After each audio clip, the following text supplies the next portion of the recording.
नमस्कार, आदाब। बाल सुरक्षा सप्ताह में आप सबका स्वागत है। बच्चों की जिंदगी बड़ी सीधी सादी होती है। हंसना, रोना, सपने, दोस्ती, इन्हीं सब छोटे छोटे दायरों में उनकी जिंदगी सिमटी हुई होती है। और इसके बिल्कुल विपरीत हम बड़े एक जटिल जिंदगी जीते हैं। तेरा मेरा, अपना पराया, दोस्ती दुश्मनी, प्यार नफरत, फायदा नुकसान और न जाने क्या क्या। कई बार हम बड़ों की पेचीदा जिंदगी की वजह से हमारे निर्दोष बच्चों की जिंदगी, उनकी खुशी, उनके सपने गेहूं के साथ घुन की तरह पिस जाते हैं। उनका वर्तमान, उनका भविष्य खतरे में पड़ जाता है। आज हम एक ऐसे परिवार की कहानी लेकर आए हैं जहां परिवार के हर बड़े सदस्य की जिंदगी इतनी जटिल, इतनी बिखरी हुई थी कि जिसकी वजह से तीसरी क्लास में पढ़ने वाली एक 8 साल की मासूम बच्ची नेहा की जिंदगी दांव पर लग गई, या शायद उसके साथ कामिनी की जिंदगी भी किसी दांव का शिकार हो गई।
कहीं नहीं बेटा।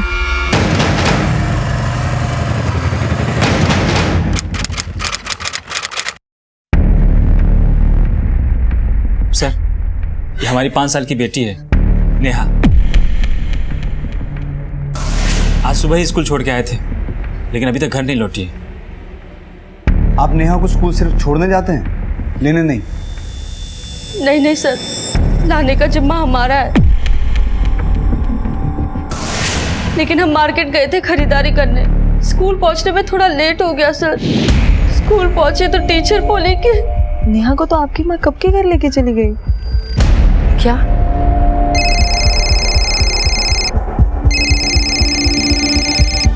हेलो, हम बोल रहे हैं सुमन। रानो जरा मम्मी से बात कराओ। हाँ, हम अभी देखते हैं। मम्मी, मम्मी, मम्मी, मम्मी, सुमन दीदी का फोन है। मम्मी, पता नहीं कहाँ चली गई।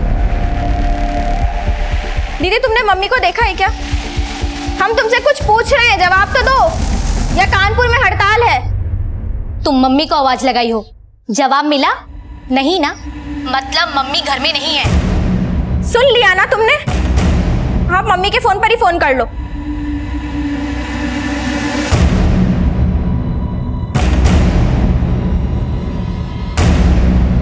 आस पड़ोस में हर जगह पूछ लिया, लेकिन ना तो मम्मी और नेहा अपने घर गई और ना हमारे घर आई। सबसे पहले तो तुम हमको ये बताओ कि जब उनको नेहा से इतना दिक्कत है तो इतनी ममता कहाँ से उमड़ आई कि चली गई स्कूल लाने के लिए उसको? दिक्कत? क्या मतलब?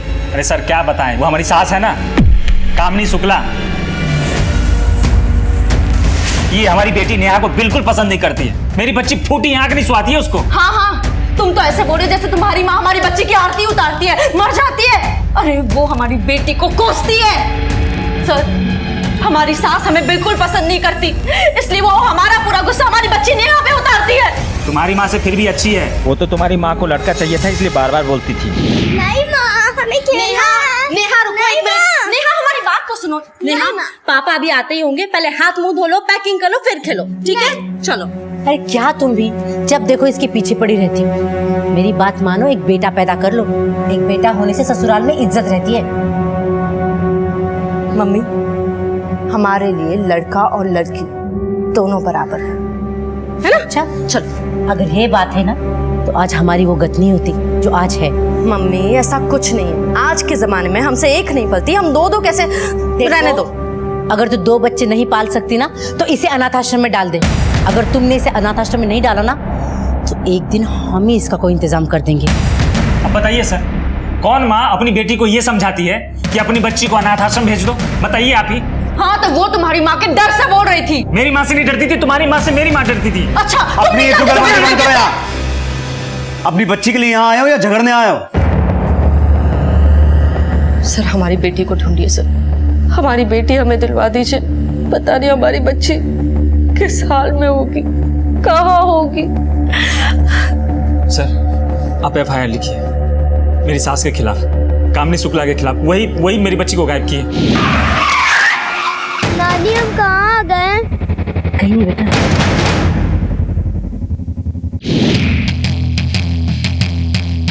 नेहा और कामिनी जी का फोटो, कामिनी जी के कार डिटेल्स और उनका फ़ोन नंबर बाहर लिखवा दीजिए। हम तहकीकात शुरू करते हैं। अगर कुछ पता चलेगा तो आपको इत्तला करेंगे। जी सर। इन पति पत्नी के बीच कुछ ठीक नहीं लग रहा।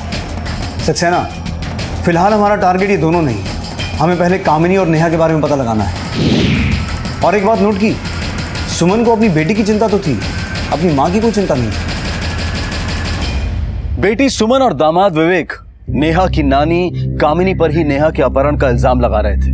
उनका कहना था कि कामिनी चाहती थी कि उनकी बेटी सुमन को बेटा हो, लेकिन कामिनी जैसी औरत जो खुद 3 बेटियों की मां है, जिसने तमाम तकलीफों के बावजूद उनकी परवरिश का जिम्मा उठाया, क्या वो अपनी नातिन को नुकसान पहुंचा सकती है? कभी कभी कठिन वक्त और हालात में हम कुछ गलत बोल जाते हैं, लेकिन इसका मतलब ये नहीं होता है कि हम वैसा कर ही गुजरेंगे।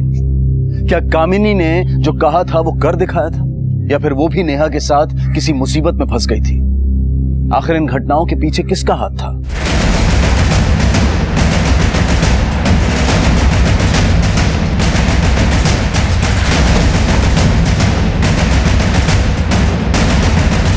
सुनिए, जी सर। घर के सभी सदस्यों को बाहर बुलाइए। क्या हुआ है सर? आप बुलाइए तो। जी। रानो, पापा।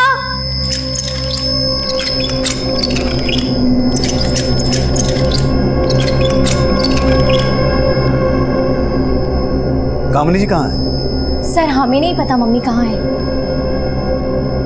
हमें भी नहीं पता, हम भी हैरान। सर हमें भी नहीं मालूम मम्मी कहाँ है और कब गई है। सुमन दीदी का भी कॉल आया था तो हमने उन्हें भी बता दिया है। आपकी दीदी सुमन और उनके पति विवेक ने ही FIR दर्ज करवाई है कि आपकी मम्मी कामिनी ने नेहा को किडनैप किया है। आप FIR लिखिए कामनी शुक्ला के खिलाफ। वही मेरी बच्ची को गायब की है। नहीं सर, मम्मी नेहा का किडनैप क्यों करेंगी? तो फिर आपकी मम्मी है कहाँ?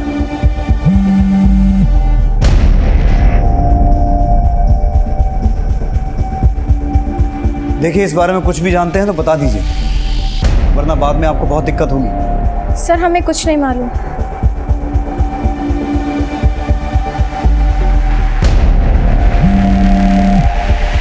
ताज्जुब की बात है, घर का एक सदस्य गायब हो गया और जैसे किसी को कोई फर्क ही नहीं पड़ा। किसी के चेहरे पर शिकन तक दिखाई नहीं दी। ऐसा लग रहा था कामिनी का गायब होना इनके लिए काम बात है। ये भी तो मुमकिन है कि परिवार वाले कुछ बताना ही नहीं चाहते, इसलिए किसी ने रिएक्ट नहीं किया। सक्सेना, तब तो रिएक्शन और लाउड आना चाहिए था। मुझे लगता है ये लोग कुछ नहीं, बहुत कुछ छुपा रहे हैं। कामिनी के फोन की लास्ट लोकेशन पता करो। स्कूल से निकलने वाले हर रास्ते पे पूछताछ करो कि वो गाड़ी लेके कहाँ जा सकती है। सर, हम सबकी ये चाहत होती है, कोशिश होती है कि हमारा परिवार प्यार और विश्वास के धागों से बंधा हो, एक दूसरे के लिए फिक्र हो। तो फिर ऐसा क्या हो जाता है कि शुक्ला परिवार की तरह हमारे रिश्तों में भी कड़वाहट, खटास और नफरत आ जाती है। एक ही घर में रहने वाले लोग या तो अजनबी बन जाते हैं या फिर दुश्मन। जिस घर में ऐसा घुटन भरा माहौल हो, वहां बच्चे खुलकर कैसे जी सकते हैं? उन्हें कैसे संस्कार, कैसी परवरिश, कैसा वर्तमान और भविष्य मिल सकता है? जाने अनजाने में किसी और की गलती की सजा ये निर्दोष पा जाते हैं।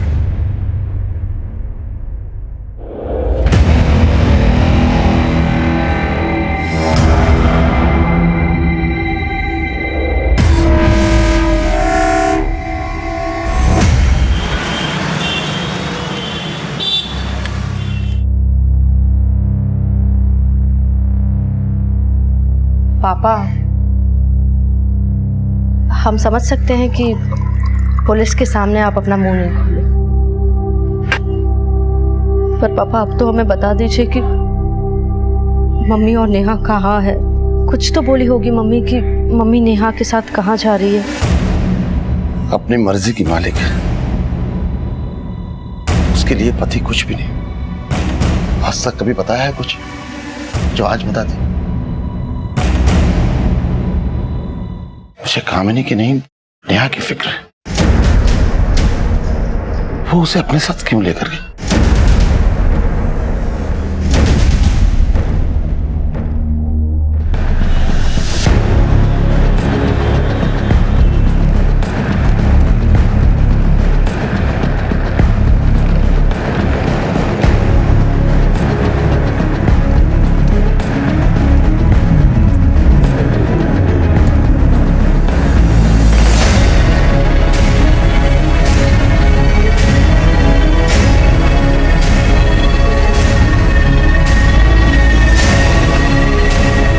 हेलो,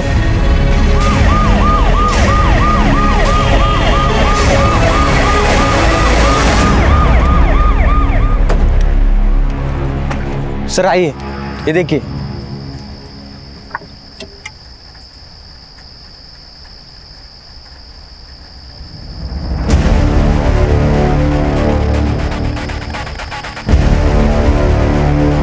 गाड़ी में से कुछ मिला?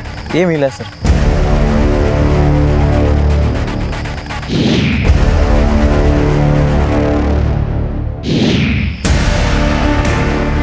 आसपास देखो कुछ मिलता है क्या? जी सर। गाड़ी में भी चेक करो। और राज, गाड़ी में जो ब्लड सैंपल्स है उन्हें लैब में टेस्टिंग के लिए भेज दो। और कामिनी और नेहा दोनों के घर से ब्लड सैंपल लो डीएनए मैचिंग के लिए। देखते हैं कौन कामिनी का है, नेहा का है और किसी का। जी सर।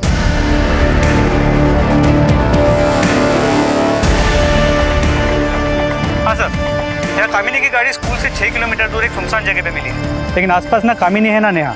और सर गाड़ी के पैसेंजर सीट पे कुछ खून के धब्बे मिले। क्या? देखिए, कामिनी अपनी कार में नेहा को लेकर किसी सुनसान जगह पे क्यों जाएगी? और जैसे कि तुम कह रहे हो कि कार में ब्लड ट्रेसेस मिले हैं, इसका मतलब है कुछ बड़ा हुआ है। कामिनी की कार में खून मिलने के बाद किसी बड़े हादसे की तरफ इशारा मिल रहा था। क्या हुआ था कामिनी के साथ? वो नेहा को लेकर कहां गायब हुई थी? वो अपनी ही बेटी सुमन की गृहस्थी को दांव पर लगाकर क्या साबित करना चाहती थी? क्या बेटी और बेटे के बीच के फर्क ने उसे इतना मजबूर कर दिया था कि उसने जानबूझकर ऐसा कदम उठाया था?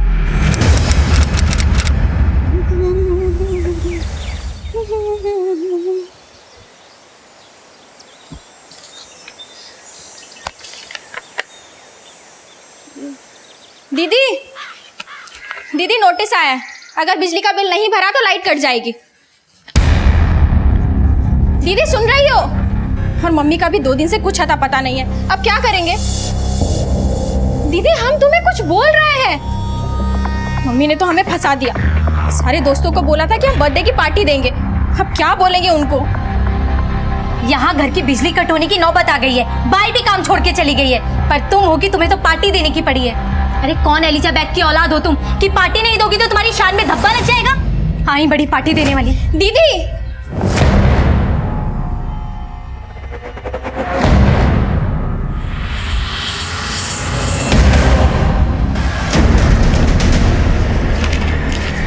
सर, गाड़ी में जो खून के धब्बे मिले थे उसकी डीएनए मैचिंग रिपोर्ट। खून नेहा का है। नेहा का?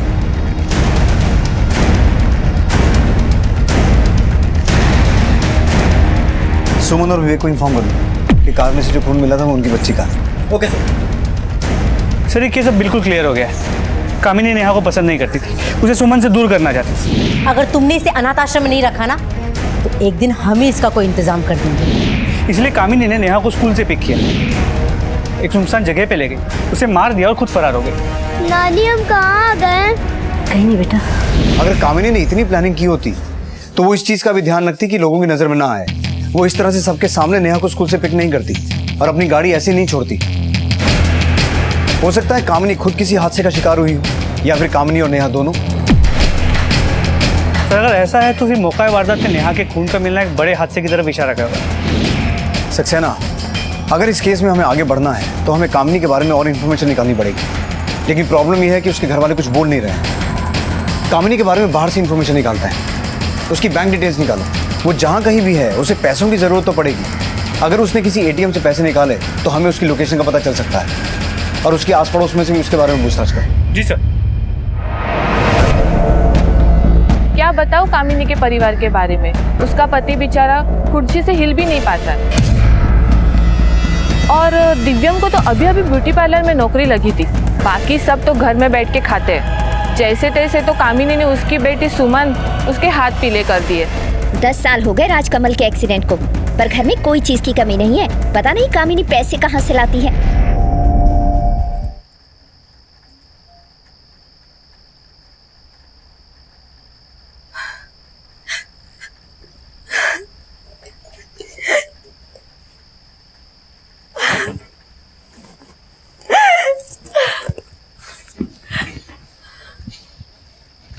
इतना प्यार मत दिखाओ अपने बच्ची के लिए। अगर प्यार होता ना तो समय पे स्कूल जाती। मार्केट सब बंद हो रहा था ना, सारी खरीदारी उसी दिन करनी थी और खरीद लेती ना साड़ी। अगर समय पे चली जाती ना स्कूल तो आज नेहा हमारे साथ होती। और वो तुम्हारी मंथरा माँ, उसी का किया धरा है सारा खेल। ये तुम्हारा भी तो खेल हो सकता है। अगर तूने इसे अनाथ आश्रम में नहीं डाला तो मैं ही इसका कोई इंतजाम कर दूंगी। दामाद जी, आप कब आए? जब आप अपने माँ होने का फर्ज निभा रही थी ना और नेहा को अनाथ आश्रम भेजने का जो मास्टर प्लान बता रही थी तब। देखिए दामाद जी, मैं तो उसे बस समझा रही थी। अपना समझना समझाना जो है ना अपने पास रखिए। आपकी जैसी औरतें ही ना औरतों की दुश्मन होती है। आप गलत समझ रहे। मेरी बात तो सुनिए आप। अब तो आप ना बोले वही अच्छा है, वरना हम भूल जाएंगे कि आप लगती कौन है हमारी। और हाँ, दोबारा अगर नेहा को दूर करने का सोचे भी ना तो सही बता रहे, हमसे बुरा कोई नहीं होगा। चलो सुमन, जाके सामान पैक करो अपना। चलो नेहा। अभी तक तो कुछ नहीं किया है मैंने, पर कसम से एक बार तुम्हारी माँ हमारे हाथ लग जाए ना, जान से मार देंगे उसको। सर, कामिनी ने एटीएम से कोई ट्रांजैक्शन नहीं किया है। उसके मोबाइल की आखिरी लोकेशन उस कार वाली जगह की। उसके बैंक अकाउंट में भी कुछ खास पैसे नहीं है, लेकिन तो उसके बैंक डिटेल से ही इंपॉर्टेंट इन्फॉर्मेशन मिली। सर ये देखिए, 1 साल पहले तक कोई महेश उसके अकाउंट में हर महीने 50,000 रुपये ट्रांसफर किया करता था। 6 महीने पहले तक कोई नवीन है जो उसके अकाउंट में हर महीने 60,000 रुपये ट्रांसफर किया करता था। और पिछले 1 साल से कोई संजीव सक्सेना है जो हर महीने 40,000 रुपये उसके अकाउंट में ट्रांसफर किया करता है। तो ऐसे 3-4 नाम और भी है। कामिनी कोई काम नहीं करती है, फिर भी घर की हालत ठीक ठाक है, गाड़ी भी मेंटेन की हुई है। मुझे लगता है स्टेटस मेंटेन करने के लिए उसने कोई दूसरा ही रास्ता ढूंढ रखा है। जी सर, पड़ोसियों के मुताबिक भी कामिनी का कैरेक्टर अच्छा नहीं है। राजकमल पिछले 10 साल से व्हीलचेयर पर है, घर में कोई कमाने वाला भी नहीं, फिर भी उनका घर ठीक ठाक चल रहा है। सक्सेना, ये संजीव, नवीन, महेश जितने भी हैं सबकी डिटेल्स निकालो। हो सकता है कामिनी ने इनमें से किसी से कांटेक्ट करने की कोशिश की हो, और कामिनी और नेहा इन दोनों की फोटो हर पुलिस स्टेशन में भिजवाओ और इन दोनों की फोटो अखबार में भी छपवाना। जी सर। हाँ ठीक है, पहले कहा है जो करो। देखो, हम ज्यादा बात नहीं कर सकते। अगर कोई सुन लेगा ना तो आफत आ जाएगी कि ये किराए पे पानी फिर जाएगा वो अलग। हम फोन रख रहे हैं अभी, बाय। केस की संजीदगी को देखते हुए पुलिस ने कामिनी और नेहा की खोज में कोई कसर नहीं छोड़ी और जगह जगह उनके पोस्टर लगवा दिए।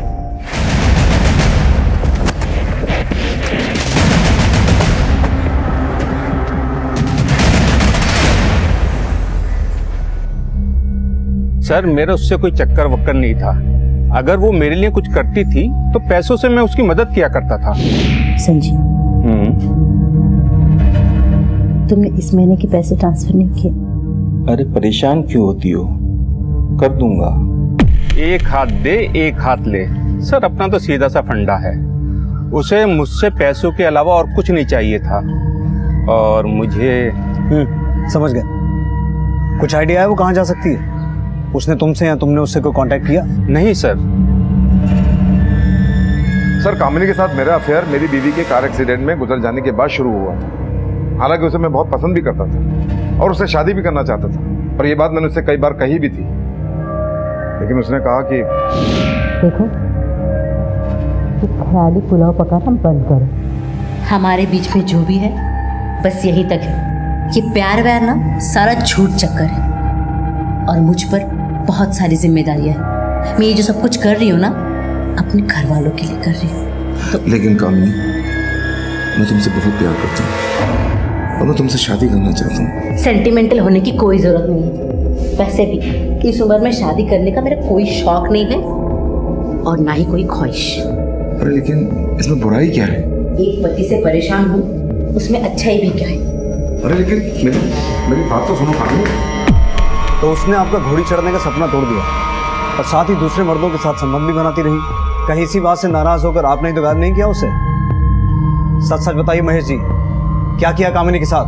मैं उसकी मर्जी का सम्मान करता था और उसकी मजबूरी को समझता भी था। मैं उसे गायब करने या उसे नुकसान पहुंचाने के बारे में तो सोच भी नहीं सकता।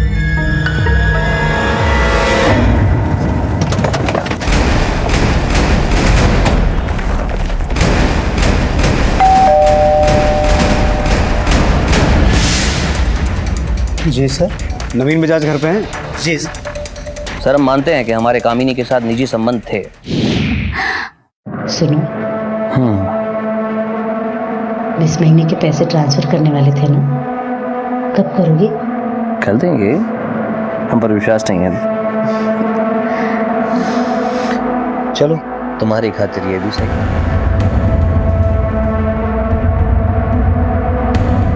पूरे 60,000। अब खुश? लेकिन इस बात को बहुत जमाना हो गया, एक वक्त हो गया। और वैसे भी कामनी 3 जवान बेटियों की माँ थी। इश्क का भूत एक दिन तो उतरना ही था। और फिर हमें लगा कि हम कुछ गलत कर रहे हैं, तो हमने उससे दूरी बना ली। और उसके बाद फिर हम लोग कभी नहीं मिले। जब आप उनके साथ रिलेशनशिप में थे तो बहुत कुछ शेयर किया होगा, पसंद नापसंद, कहाँ जाना पसंद करती हैं, कहाँ नहीं पसंद करती हैं, कुछ आइडिया है? सर, बड़ी ही चालबाज औरत थी, कुछ भी कर सकती है वो। अब ऐसे लोग किससे संबंध रखते हैं, किससे नहीं, अब हमें इन बातों में कोई दिलचस्पी नहीं। ताज्जुब की बात है, कामिनी के इतने सारे आदमियों के साथ संबंध है, लेकिन जब हम कामिनी के घर गए तो उसके घर वाले ऐसे बता रहे थे जैसे उन्हें कुछ पता ही ना। हो सकता है हमसे कुछ छुपाना चाहते हो। कामिनी के इतने सारे लोगों के साथ अफेयर्स थे, हो सकता है उनमें से किसी चोट खाए आशिक का ये काम हो। उसने कामिनी से बदला लेने के लिए कामिनी को गायब किया और नेहा इस केस में गेहूं के साथ घुन की तरह पिस गई। ये भी तो मुमकिन है कि कामिनी इनमें से किसी आदमी को ब्लैकमेल कर रही और उस आदमी ने बदला लेने के लिए किया, या फिर कामिनी के किसी घर वाले का ही खेल हो। हम बड़े कई बार जिंदगी में बहुत कुछ गलत कर बैठते हैं और फिर उसे सही साबित करने के लिए उसका इल्जाम परिवार पर डाल देते हैं कि हमने तो ये सब परिवार की खुशी के लिए किया था, अपने बच्चों के लिए किया था। सवाल ये नहीं है कि कामिनी ने जो किया वो सही था या गलत, सवाल ये है कि कामिनी से उसके बच्चों ने क्या सीखा। संस्कार वो नहीं होते हैं जो बच्चों को हम किताबों से पढ़ाते हैं, बल्कि वो होते हैं जो बच्चे हमें जिंदगी में करते हुए देखते हैं। अगर आज कामिनी की जिंदगी में इतनी समस्याएं आई हैं तो उसके लिए जिम्मेदार वो और उसका पति है। तो क्या कामिनी का जिंदगी जीने का ढंग उसकी गुमशुदगी और नेहा के अपहरण का कारण बना? क्या कहानी में और भी कुछ था जो अभी सामने नहीं आया था? क्या कामिनी की वजह से बच्ची घुन की तरह से पिस रही थी, या फिर दोनों ही किसी अनचाही वारदात का शिकार हुए थे? कौन निर्दोष था और कौन दोषी, ये वक्त ही बताने वाला था।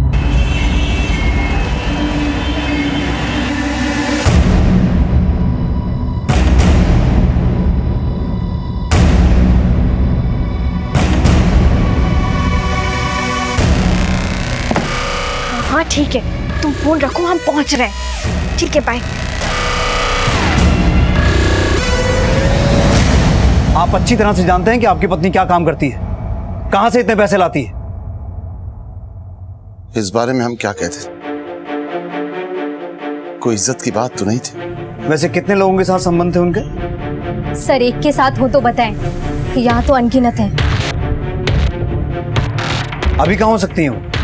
सर, हमें क्या पता कहाँ हो सकती हैं और किसके साथ हो सकती हैं। एक ही छत के नीचे रहकर काफी अनजान रहते हैं आप एक दूसरे से। तुम्हारी छोटी बहन कहाँ है, मुझसे बुलाओ। मैंने पूछा तुम्हारी छोटी बहन कहाँ है? सर, वो घर पर नहीं है, भाग गई है। मैंने इतनी मेहनत से जो भी पैसा कमाया था वो भी लेकर भाग गई है। कितने पैसे थे?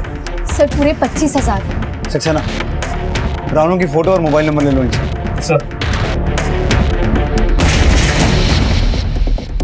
मम्मी पापा के पास जाना, लेके चल लो आंटी। देखो बेटा, अगर आपने दवाई नहीं खाई तो नानी आके गुस्सा करेंगी कि आपने दवाई नहीं खाई। चलो, पहले आप दवाई खा लो। नहीं खाऊंगी मैं दवाई, आप हमेशा झूठ बोलती हो मुझे। आप दवाई नहीं खाएंगी तो आपकी चोट कैसे ठीक होगी? खा लो। नहीं खानी मुझे दवाई। अगर आपने दवाई खा ली तो आपको आइसक्रीम खिलाऊंगी। ठीक है? नहीं, मैं सिर्फ अपने मम्मी पापा के साथ ही खाती हूँ। कहाँ है मम्मी जो उनके पास जाना है? आपके पापा का फोन आया था, अब वो जैसे ही आएंगे तो हम चलेंगे, ठीक है? आप ये दवाई खा लो।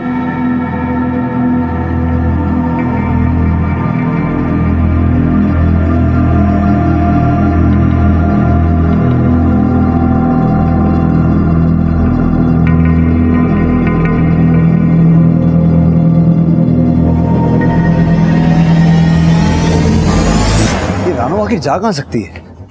कहीं कामिनी और रानो को कोई प्लान तो नहीं था और मौका पाते ही रानो फरार हो गई।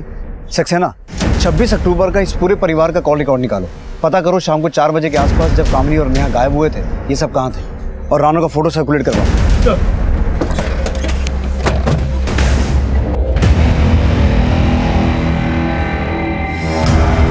कहाँ भागने की कोशिश कर रही हो? अब झूठ बोलता, आप मेरी मम्मी को नहीं जानते हो।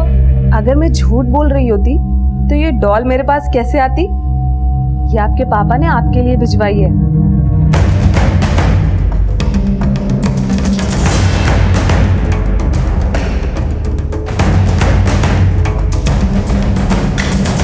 ये तो एंजेलिका है।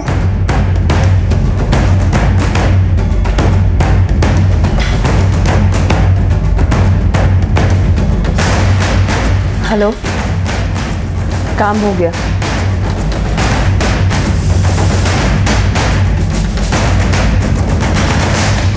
सर, कामिनी शुक्ला के फैमिली में से किसी की भी मोबाइल की लोकेशन 26 अक्टूबर को क्राइम सीन की नहीं है, और उसका पति राजकमल तो मोबाइल फोन यूज भी नहीं करता। तो हो सकता है कि कामिनी खुद भाग गई हो, लेकिन वो भागेगी क्यों और अपनी नातिन को लेके क्यों जाएगी? लेकिन कामिनी की कार में से नेहा का खून मिला है, इसका मतलब है कुछ तो हुआ है। अब या तो कामिनी और नेहा दोनों के साथ कुछ हुआ है, या फिर नेहा के साथ कामिनी ने ही कुछ किया है। पर क्या वाकई एक औरत अपनी नातिन से इतनी नफरत कर सकती है कि उसका खून कर दे, वो भी बिना वजह? रानो के कॉल डिटेल्स आए? सर, जल्दी आ जाएंगे।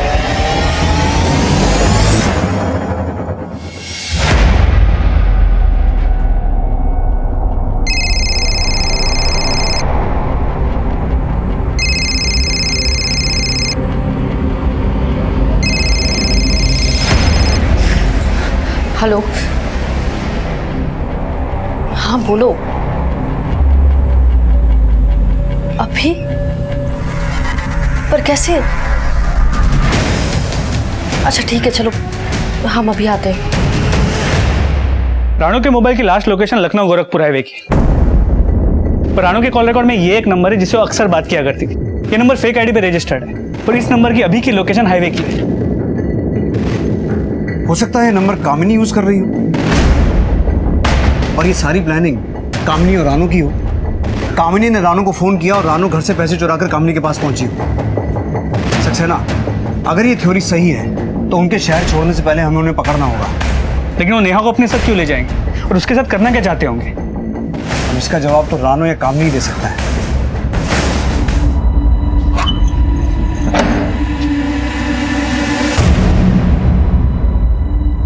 नेहा, नेहा,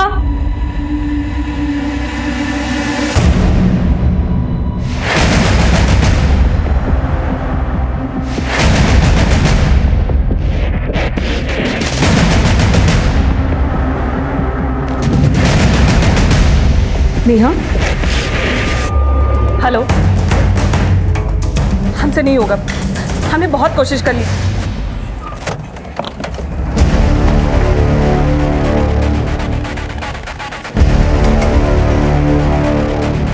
ये लड़की तुम्हारे यहाँ रुकी है? हाँ सर।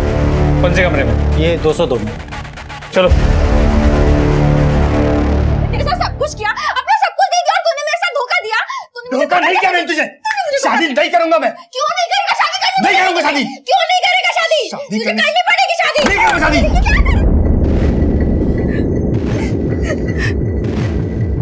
हाँ सर, हमारा इससे अफेयर था, लेकिन सर सिर्फ टाइम पास। ये हमारे पीछे पड़ी थी, हम इसके पीछे नहीं पड़े थे, और फिर गले पड़ने लगी हमारे। सर हम इससे बचने लगे तो इसने हमें बताया कि इसने हमारा एमएमएस बनाया है। ये देखिए सर,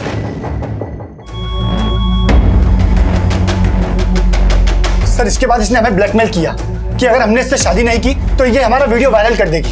सर इसलिए हम डर गए थे। इसलिए सर हमने प्लान बनाया कि हम इसे लेकर कहीं दूर चले जाएंगे। हाँ ठीक है, तुम फोन रखो, हम पहुंच रहे हैं। ठीक है बाय। हम एमएमएस नहीं बनाते तो क्या करते? लड़कों को आदत होती है इधर उधर मुंह मारने की, लेकिन शादी के लिए सिर्फ अच्छी लड़की चाहिए। घर से तो हम सारी उम्मीदें खो चुके थे। सर पापा की हालत तो आप देखे ही थे, मम्मी भी कोशिश कर करके हार मान गई थी। मेरी बेटियां बहुत गुणी हैं, आपके घर को स्वर्ग बना देंगी। कम से कम एक बार देखिए। भाई साहब सुनिए तो, भाई साहब क्या हुआ माँ? क्या बोले लड़के वाले? हाँ कर दी उन्होंने? देखो अब ना मैं थक चुकी हूँ। तुम लोग अपनी जिम्मेदारी खुद उठा लो। किसी भी लड़के को पटाओ, किसी को भी पसंद करो, जहाँ चाहिए उसके साथ भाग जाओ, पर मेरी छाती पे मूंग डोलना बंद करो। सर जब घर के हालात ऐसे हो तो कोई क्या करे? दिव्यम दीदी की हालत तो इससे भी बदतर थी। मैंने तुझे कितनी बार समझाया था कि बार बार जो होती है ना वो गलती नहीं होती, बेवकूफी होती है। नहीं माँ उसने मुझसे कहा था वो मुझसे शादी करेगा, इसीलिए तो मैं पर माँ अब उसका फोन नहीं लग रहा है माँ। उसे जो चाहिए था तुमसे मिल गया ना, अब तुम्हारी शक्ल क्यों देखना चाहेगा वो?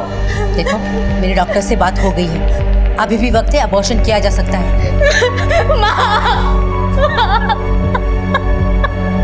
दिव्यम दीदी तो इतनी दुखी हो गई थी कि उन्होंने सुसाइड तक करने की कोशिश की, लेकिन अब वो शादी ही नहीं करना चाहती। और सुमन दी तो अपना घर बसाकर आराम से रह रही है। बचे हम क्या करते? सो हमें यही रास्ता सूझा, इसलिए हम यही करे सर। तुम्हारी माँ और नेहा कहाँ हैं? सर हमें माँ और नेहा के बारे में कुछ नहीं पता। हम तो विकी के साथ भागकर शादी करने के लिए निकले थे। कामिनी और नेहा की अब तक कोई खबर नहीं थी और ना ही कोई सुराग मिल रहा था। पुलिस की तमाम कोशिशें नाकाम साबित हो रही थी और केस और ज्यादा उलझनों में धंस गया था।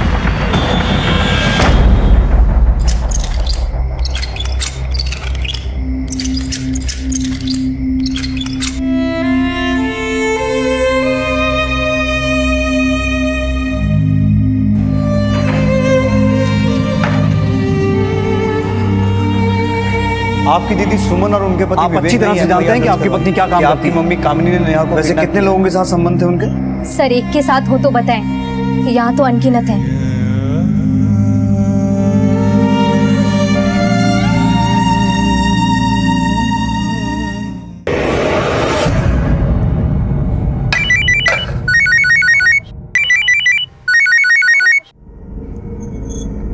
हेलो,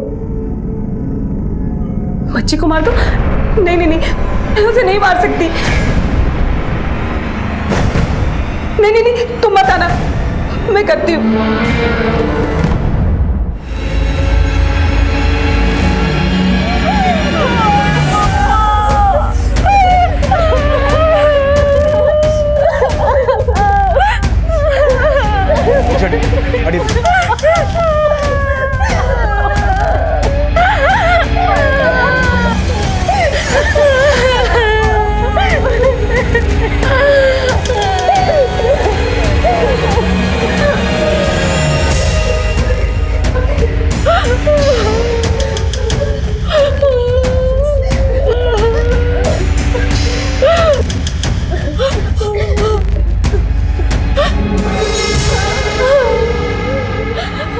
सुसाइड का मामला लगता है। बॉडी को पोस्टमार्टम के लिए भेजाओ। सर पूरे घर की तलाशी लो। जी सर। सर जब हम काम से घर लौटे तो देखा कि पापा यहाँ पड़े हैं और पापा की बेड पे ये अखबार और ये चिट्ठी रखी थी।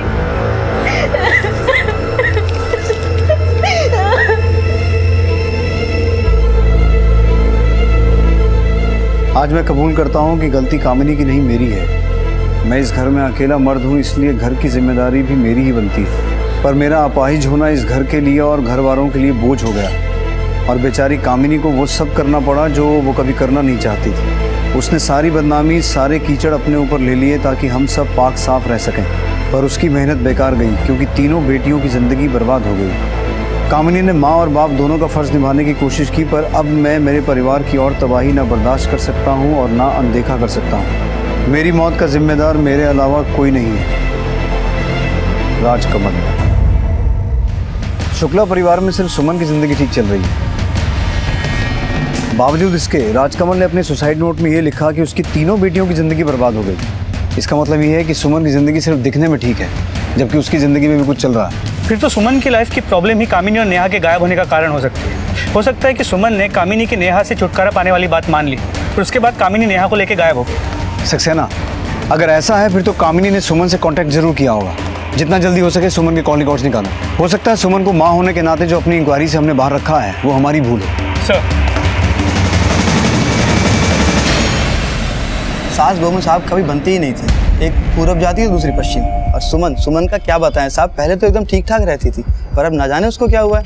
हीरोइन की तरह चमक धमक के इधर उधर घूमती रहती है सब। सुमन की सास जमुना अपनी पोती नेहा को पसंद नहीं करती थी। जमुना मौसी जो थी वो पोते की आस लगाए बैठी थी, अब वो तो उनको मिला नहीं, और सुमन से भी कुछ खासा जमता नहीं था उनका, छुटकारा चाहती थी। कामिनी और नेहा के गायब होने से काफी खुशी मिली होगी आपको। कामिनी की वजह से आपकी बदनामी हो रही थी और पोते की जगह पोती आ गई थी, तो उससे भी छुटकारा मिल गया। नेहा से कोई हमारी दुश्मनी नहीं थी, वो कामनी नहीं कमीनी थी। जब से उसकी बिटिया हमारे घर में ब्याह के आई है ना, मोहल्ले में गज भर लंबी जबान निकल आई है लोगों की। सुमन के घर वालों की बदचलने की वजह से हम भी बदनाम हो गए हैं, जीना मुश्किल हो गया है हमारा। और इसी वजह से आपने उन दोनों की जान ले ली।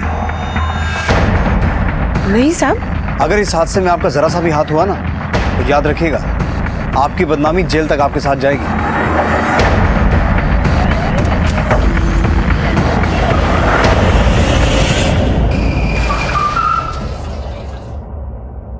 सर, सुमन के कॉल रिकॉर्ड्स में कामिनी से कांटेक्ट की कोई बात सामने नहीं आई, लेकिन एक इंपॉर्टेंट बात ये पता चली है कि सुमन के कॉल रिकॉर्ड में 3 ऐसे नंबर हैं जो नवीन के नाम पे रजिस्टर्ड है। इनमें से एक नंबर तो खुद सुमन यूज कर रही है, और इन तीनों नंबर में अक्सर बातें हुआ करती है। ये वही नवीन है ना जो कामिनी के अकाउंट में हर महीने 60-60 हज़ार रुपए जमा करता था? जी सर, जब हमने सुमन के बैंक डिटेल्स को चेक किया तो पता चला कि नवीन के अकाउंट से सुमन के अकाउंट में भी पैसे ट्रांसफर हुए। इसके अलावा जब हमने नवीन के डिटेल्स को चेक किया तो पता चला कि जिस दिन नेहा गायब हुई उस दिन नवीन ने खुद के लिए, नेहा और सुमन तीनों के लिए मुंबई के लिए एयर टिकट्स बुक की थी। काफी मसाला इकट्ठा हो गया सक्सेना। अब आगे की कहानी नवीन और सुमन खुद बताएंगे।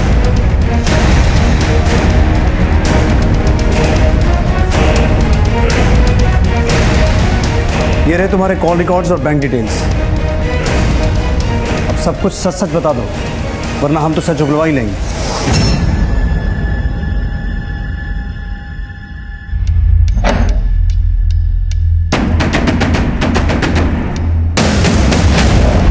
विवेक के पास बहुत पैसा है, ये सोचकर हमने उससे शादी कर ली। लेकिन सर, जब भी कोई जरूरत की चीज मांगो तो वो कहता है कि बजट नहीं है। सर, जो इंसान जरूरत से पहले बजट देखे वो हमारी इच्छाएं क्या पूरी करेगा? सर, जब हमारा अफेयर कामिनी से चल रहा था उसी दौरान हमें सुमन से प्यार हो गया। कामिनी हम दोनों को करीब आने नहीं देना चाहती थी। वो हमेशा चाहती थी कि सुमन किसी भी तरह मेरे चंगुल में ना पड़े, और इसी दौरान उसने आनंद फानन में एक लड़का ढूंढा और सुमन की शादी कर दी। फिर मैंने भी उसके बाद कामिनी से कोई रिश्ता नहीं रखा, सब खत्म कर दिया। पिछले 1 साल से हम मिल रहे हैं। नवीन, क्या तुम सच में ऐसा करोगे? अरे हम कह तो रहे हैं तुमसे कि तुम्हारे साथ साथ हम नेहा को भी अपना लेंगे। और फिर एक दिन हम भागने का प्लान बना रहे थे। देखिए, आपका, नेहा का और हमारा, हम तीनों के टिकट्स बुक हो चुके हैं। हम बहुत जल्दी लखनऊ से शिफ्ट हो रहे हैं। सब सुन लिया है हमने। कितनी बार समझाया तुम्हें कि मेरी बेटी से दूर रहो। मोहब्बत सिर्फ हमने अकेले ने नहीं की है, ये हम दोनों का फैसला है। ये अगर इसमें इतनी बुद्धि होती ना तो अपनी बसी बसाई घर से नहीं उजाड़ती। तुम तो सलाह ना ही दो तो ही अच्छा है। हम अच्छे से जानते हैं कि तुमने अपनी जिंदगी में क्या क्या किया है। मैं भी देखती हूँ कि तुम दोनों यहाँ से कैसे जाती हो।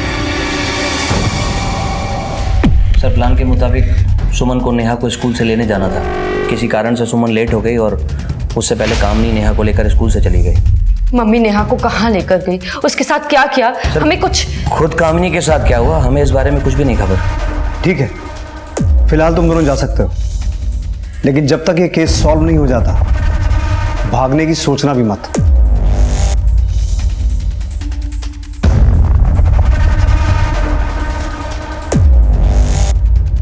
सक्सेना, नजर रखो इन दोनों पर। सर,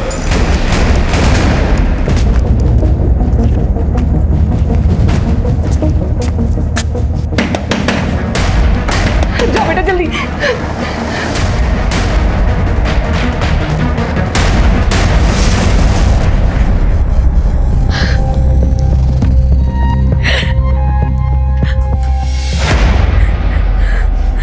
क्या कमी थी हमें जो इतना बड़ा धोखा दिया, हमारे साथ धोखा किया? हमने तुम्हें धोखा नहीं दिया, बल्कि हमारी माँ ने हमें धोखा दिया तुम जैसे से शादी करवा के। अब तुम्हारे और नेहा के साथ हमारा कोई संबंध नहीं है। निकलो तुम अभी, निकलो।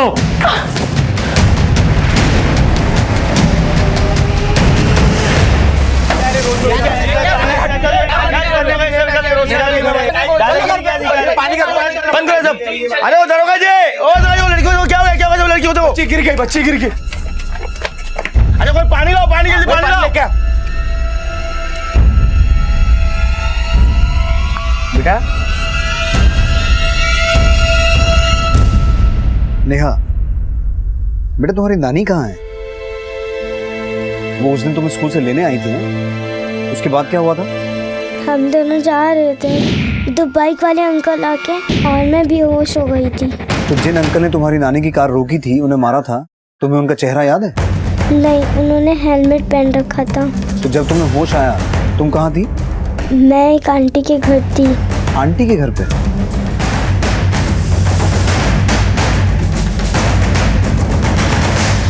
सर बच्ची मुझे यहाँ पे बेहोश पड़ी मिली। नेहा, बेटा तुम यहाँ कैसे पहुंचे? वहाँ पे जंगल में से।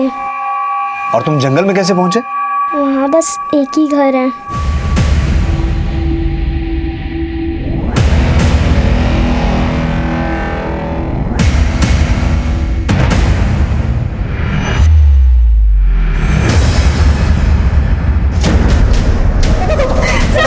बता दो साहब। बोल। मैं नेहा को उठाने गया था साहब, लेकिन जब मैं स्कूल पहुंचा तो मैंने देखा कि कामनी नेहा को अपने साथ एक कार में जा रही थी। मैंने उसका पीछा किया, उसने कार एक सुनसान जगह में रोक दी साहब। वो नेहा को छोड़ नहीं रही साहब। हमारी अपनी कोई औलाद नहीं है, इसीलिए जब ये नेहा को घर लेकर आए तो उसकी देखभाल करते करते मुझे उससे कब लगाव हो गया मुझे पता ही नहीं चला। इसीलिए जब इन्होंने उसे मारने को कहा तो मैं उसे मार नहीं पाई। नेहा को मारने का ऑर्डर किसने दिया था?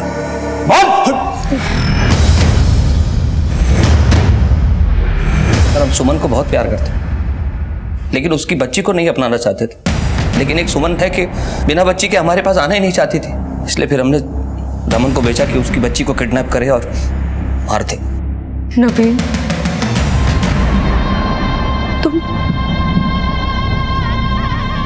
तुम हमारी बच्ची को मारना चाहते थे?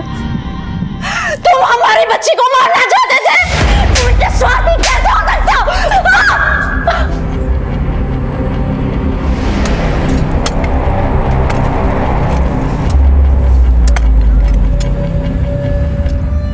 बतौर माता पिता जब भी कोई फैसला लें तो सिर्फ उसके अच्छे के बारे में नहीं बल्कि बुरे प्रभाव के बारे में भी सोचें, क्योंकि बच्चे माता पिता की परछाई होते हैं और ये माता पिता पर ही निर्भर करता है कि वो परछाई उज्जवल होगी या फिर स्याह। देखते हैं हमारे आज के एपिसोड की दूसरी कहानी।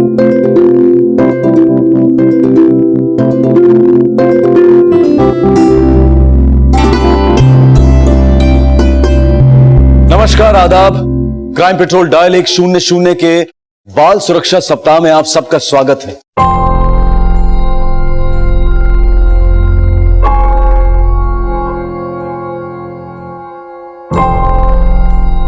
चलो बच्चों, सब लोग पेज नंबर 137 खोलो। खोला सबने?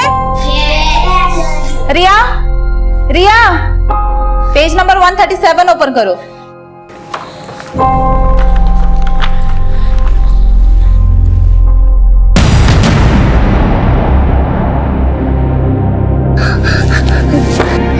रिया, क्या हुआ रिया? Are you okay? हम सिर्फ अपने बच्चों के शारीरिक जख्म देखते हैं, लेकिन हमें उनके मानसिक जख्मों को भी देखना और समझना होगा। अगर कोई हमसे यह पूछे कि आप अपने बच्चों के बारे में कितना जानते हैं, तो हम सबका जवाब यही होगा, सब कुछ।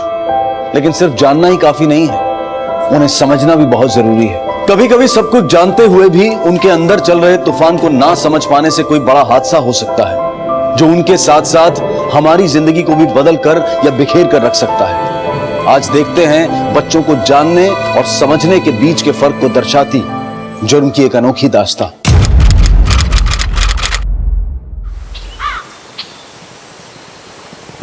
भाई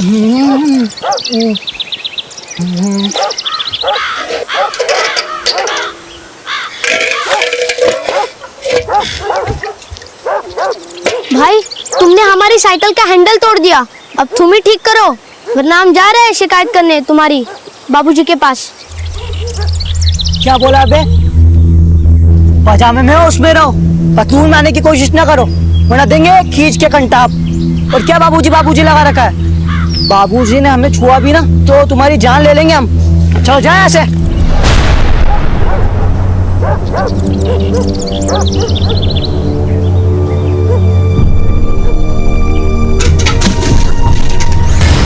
अरे भोला, अभी तक तू स्कूल नहीं गया है?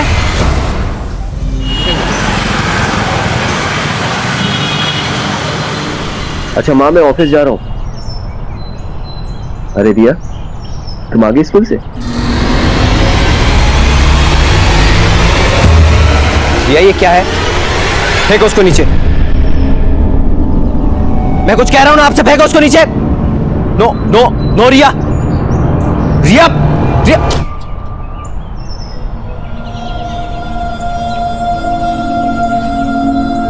यप, क्या बदतमीजी है रिया ये? हाँ रिया, मैं सच में तंग आ गया हूं तुम्हारी हरकतों से। बहुत हो गया अभी। अगर दोबारा ऐसी हरकत की ना तो मैं तुम्हें। छोड़ दो उसे, बच्ची है और बच्चे तो शरारत करते ही। माँ, आप बीच में मत पड़ो। और ये कोई शरारती नहीं है, बदतमीज होती जा रही है। हाँ, क्यों किया तुमने ये? अब से तुम्हारी हर बदतमीजी पे तुम्हें सजा मिलेगी। चलो चुपचाप। माँ, ये रिया की हिम्मत ना दिन पे दिन बढ़ती जा रही है। आज गाड़ी पे कीचड़ फेंका है, कल मुझ पे कीचड़ फेंकेगी। लोग पूछेंगे तो मैं क्या कहूंगा?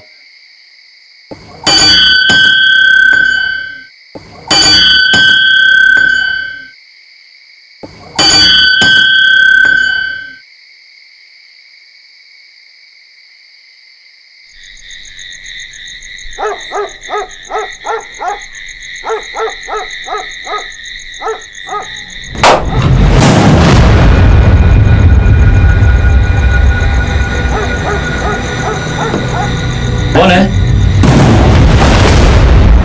कौन है? कौन है?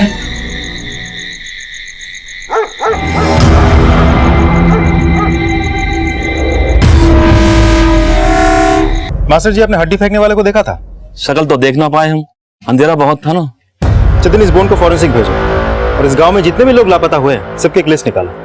और किसी को इस बात का अंदाजा नहीं था कि किसने किया था और क्यों, और ये मरने वाले कौन थे। दूसरी तरफ कानपुर में एक बच्ची है रिया, आखिर उसके साथ ऐसा क्या हुआ है जो वो इस कदर डरी हुई है?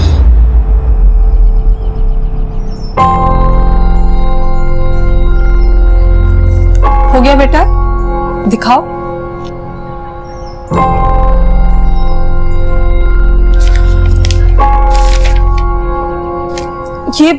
ये क्या किया है बेटा आपने? क्यों किया ये? बोलो बेटा, क्यों सारी बुक खराब कर दी आपने? प्रेरणा आंटी ने मुझे आपकी बुक दिखाई। क्या है रिया ये सब? क्यों किया तुमने ये? पढ़ाई में मन लगाने के बजाय तुम अपनी बुक्स की ये हालत कर रही हो।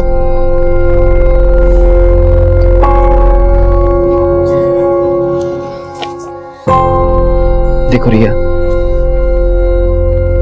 मेरी बात सुनो। ना तो आप मुझसे बात करते हो, ना मेरी कोई बात सुनते हो। हुआ क्या है आपको? कुछ तो बताओ मुझे। कोई प्रॉब्लम है वो बताओ मुझे। आपको कुछ चाहिए मुझे बताओ। रिया, मैं आपसे बात कर रहा हूं, मुझसे बात करो। प्रॉब्लम क्या है रिया तुम्हारा? रिया, रिया।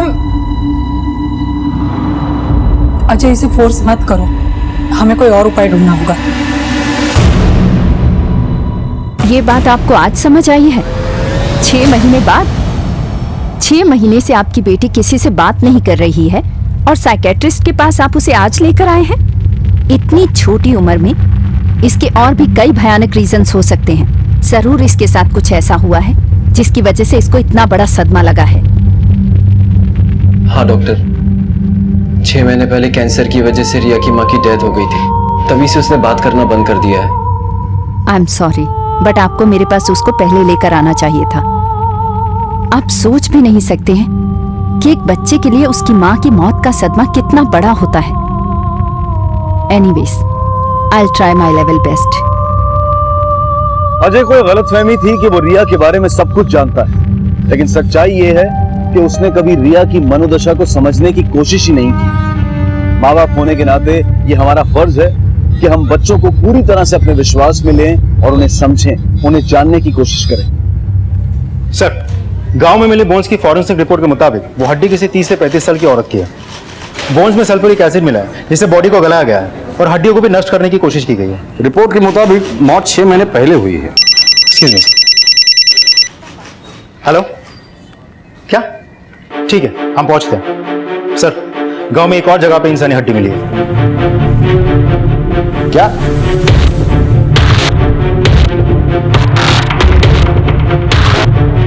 बेटा, ये हड्डियां कहाँ मिली थी तुम्हें? स्कूल जा रहा था, रास्ते में पड़ी हुई थी। कहाँ गाड़ के रखी हड्डी? सर, वो खेत में यहीं पे गाड़े से खोदो। दोबारा ऐसी कोई भी चीज तुम्हें मिलेगी तो उसे जमीन में मत गाड़ना, पुलिस को इन्फॉर्म करो। जी सर। राजदीप, हड्डियों को फॉरेंसिक के लिए भेज दो और रिपोर्ट तुरंत मंगा लेना। सर। गगन, इस दुनिया में भूत प्रेत काला जादू ऐसी चीज है ही नहीं, ये सब अंधविश्वास है, समझे? हाँ सर।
जाओ बेटा, दादाजी बुला रहे हैं ना।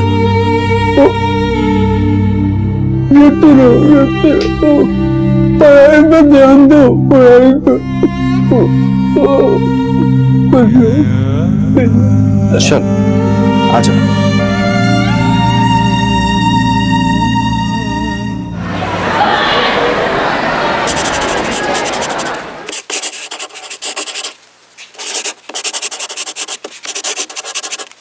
रिया, क्या कर रही हो? क्या है रिया ये? तुम समझती क्यों नहीं हो? पढ़ाई में बिल्कुल ध्यान नहीं है। चलो बाहर, क्लासरूम के बाहर जाके खड़े हो जाओ, यही तुम्हारी पनिशमेंट है। गो रिया।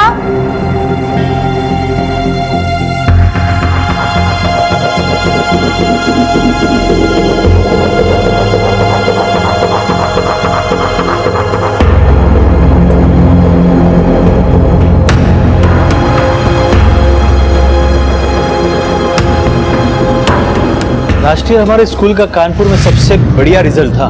जी सर। उसे मेंटेन कीजिए। जी सर। और एक एक बच्चे पे ध्यान दीजिए। बिल्कुल सर। ओके।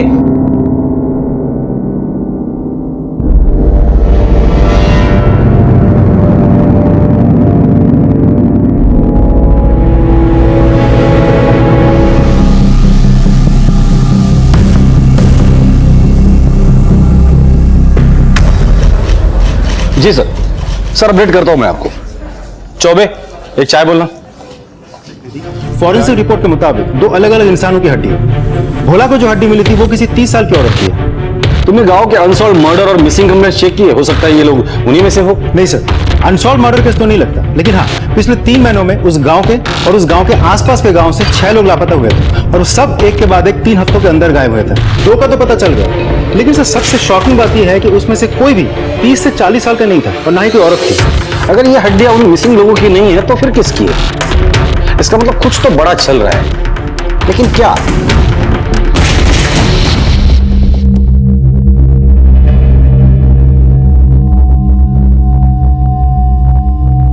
क्या बात कर रही है? क्लासरूम के बाहर से रिया कहाँ जा सकती है? आप जाके देखिए, स्कूल में ही होगी।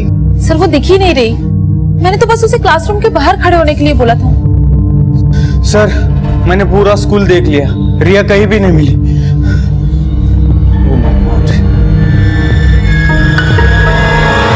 हेलो,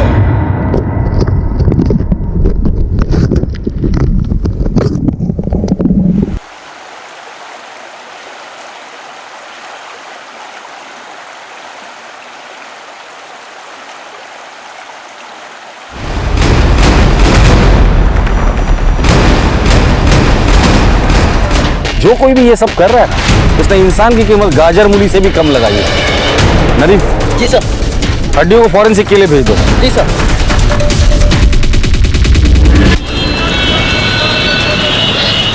माँ बाप अपने बच्चों को आप पर भरोसा करके स्कूल भेजते हैं, तो ये आप इस तरह से मुंह लटका कर ना अपनी रिस्पॉन्सिबिलिटी से हाथ नहीं धो सकते। मुझे मेरी बेटी चाहिए, वरना ना मैं पूरे स्कूल को। देखिए, मैं माफी मांग चुका हूं आपसे, मैं मानता हूं हमारी गलती है। नहीं, गलती क्या है? गलती बोलने से क्या मेरी बच्ची वापस आ जाएगी? बच्ची का कुछ पता चला? नहीं सर। जब बच्ची गायब हुई, क्लासरूम में टीचर कौन थी? सर उस वक्त क्लासरूम में मैं थी। बच्ची क्लासरूम से निकली कैसे?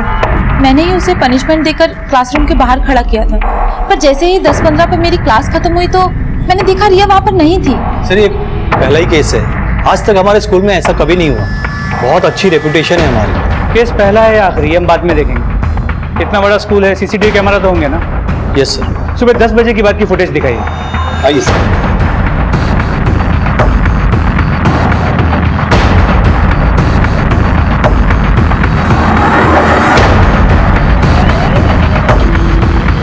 रिया बस में ही थी और ड्राइवर बिना चेक किए बस लेकर चला गया। इतने लापरवाह कैसे हो सकते हो आप लोग? रिलैक्स, आप शांत हो जाइए, आपकी बच्ची मिल जाएगी। हमें इतना तो पता चल गया बच्ची स्कूल के बाहर निकली कैसे। सर एक्चुअली ये रिया की माँ नहीं है, ये हमारी फैमिली फ्रेंड है, बचपन से रिया को जानती है, इसे ट्यूशन भी पढ़ाती है। जब इसे पता चला कि रिया गायब है तो घबरा गई।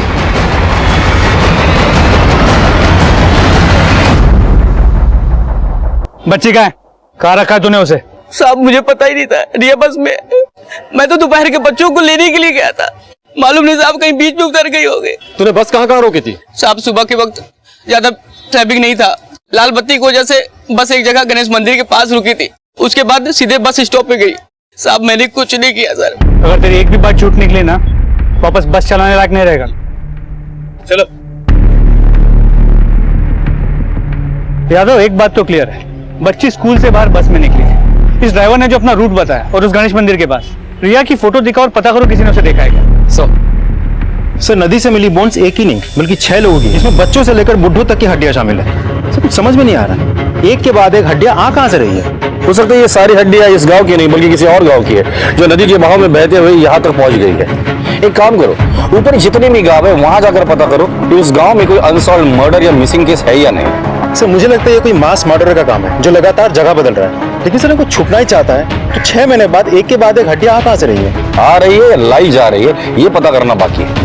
हो सकता है ये किसी सीरियल किलर का काम है, और ऐसा भी हो सकता है कि हड्डियों के पीछे कोई बहुत बड़ा राज है जिसे हमें बाहर निकालना है।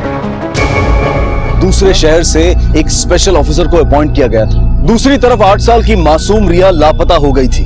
वो क्या चाहती थी, किससे बच रही थी, किससे भाग रही थी और क्यों भाग रही थी? आखिर वो अब तक कहां थी और किस हाल में थी?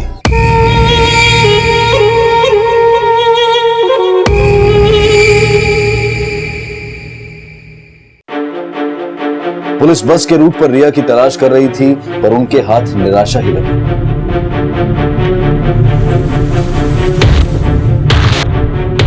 सीसीटीवी फुटेज से ये बात तो क्लियर हो गई कि रिया स्कूल से अपनी मर्जी से निकली थी, लेकिन अगर वो स्कूल से निकल के घर नहीं पहुंची तो गई कहां? सर ऐसा भी तो हो सकता है कि रिया स्कूल के साथ साथ घर से ही भागना चाहती हो। पर क्यों? यादव को ऐसा तो नहीं कि रिया स्कूल में या घर में किसी से बचना चाहती है। इस रिया की छोटी से छोटी डिटेल निकाल, हर उस आदमी से पूछताछ करो जो उससे रेगुलर टच में था, उसके घर वाले, उसके पड़ोसी, स्कूल के टीचर्स, उसके दोस्त, हर आदमी से डिटेल में पूछताछ करो। ऐसा क्या हो सकता है कि एक 10 साल की लड़की घर छोड़ के जाना चाहती थी और उसके बाद दिन दहाड़े गायब हो जाती थी?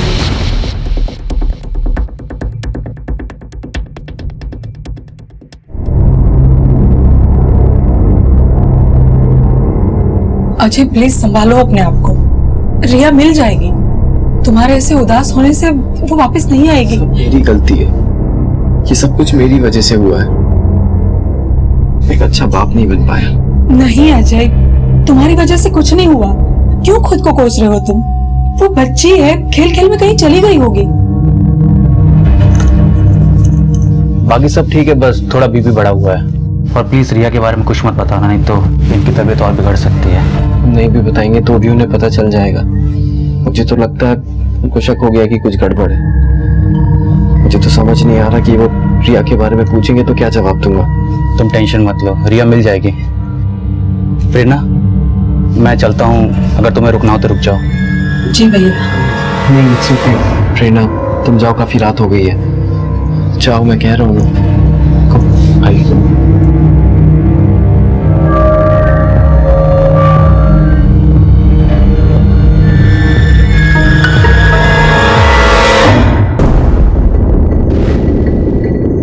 सर, इंक्वायरी में पता चला है कि पास के दायपुर गांव से 9 महीने पहले 4 लोग आए हुए थे। इसके बारे में अभी तक कोई खबर नहीं मिली। राजदीप, ये इत्तेफाक नहीं हो सकता। इन 4 लोगों के एड्रेसेस है सर। हाँ साहब, बाबूजी उस दिन अस्पताल गए थे, उसके बाद घर लौट के नहीं आए।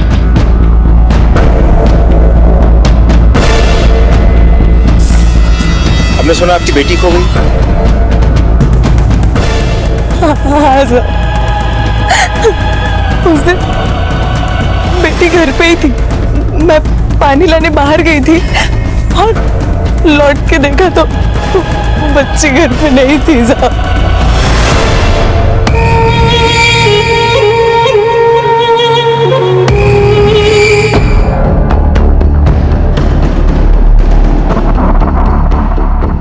अंकल, रिया पहले बहुत बात करती थी, आजकल किसी से बात नहीं करती। सर ये देखिए, उस दिन उसने अपने पापा की फोटो पर स्टैब और स्क्रिबल भी किया।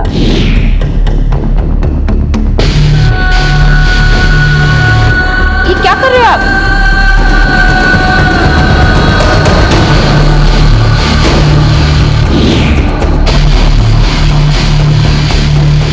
रिया और उसके फादर का कैसा रिश्ता था?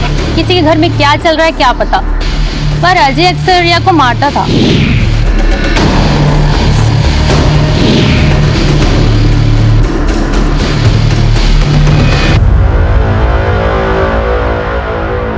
लो बेटा, प्रसाद खा लो।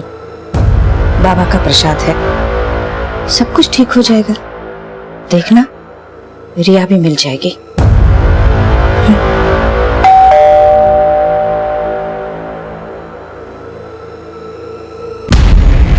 सर, रिया अपनी माँ की मौत के बाद बहुत डिस्टर्ब थी। सदमा लगा था उसे, सबसे बात करना बंद कर दिया था, बहुत बदतमीज हो गई थी। मैं तो बस उसे डिसिप्लिन सिखाना चाहता था, वरना कौन माँ बाप अपने बच्चे को मारना चाहते हैं। ये देखिए, इसे देख के तो ऐसा नहीं लगता। आपकी बच्ची आपसे नफरत करने लगी थी, और जाहिर है नफरत की कोई तो वजह हो।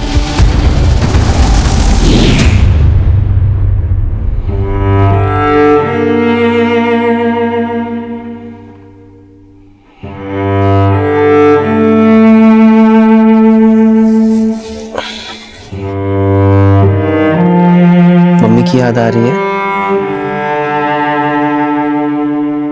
बेटा, आपको प्रेरणा आंटी कैसी लगती है? अच्छी लगती है आपको?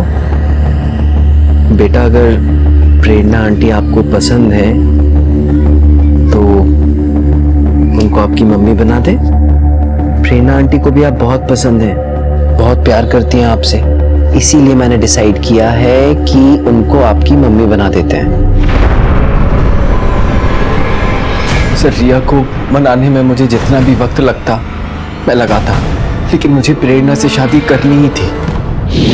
रिया मानने के लिए तैयार नहीं थी। ऐसी क्या मजबूरी थी कि तुम्हें अपनी बेटी से ज्यादा अपनी शादी की पड़ी थी? मेरा मजबूरी नहीं, जरूरत थी।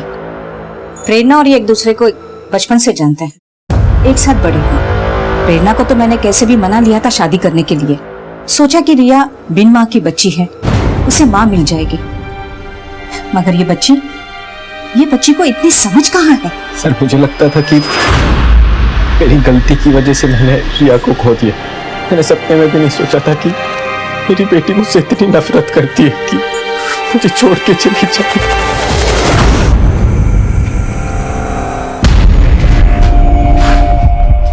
यादव, इस अजय के आंसू मगरमच्छ के आंसू।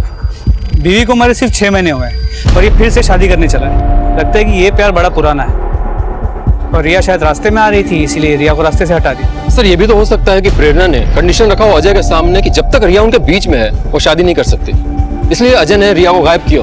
या सर फिर ये भी हो सकता है कि प्रेरणा ने खुद रिया को गायब किया। पॉसिबल तो है। अजय और प्रेरणा दोनों के कॉल रिकॉर्ड्स निकालो। देखो जब रिया गायब हुई थी ये दोनों गायब थे। देखते हैं इनमें से किसी एक ने रिया को गायब किया है या फिर दोनों ने मिलकर।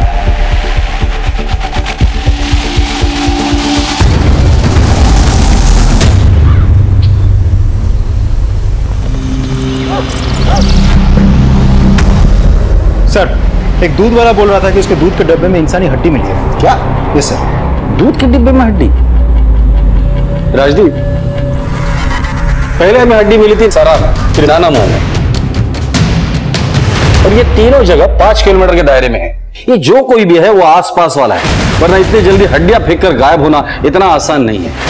एक काम करो, कांस्टेबल को सिविल ड्रेस में ये तीनों जगह पर तैनात कर दो। सर, गांव वालों का मानना है कि गांव में कोई काला जादू कर रहा है।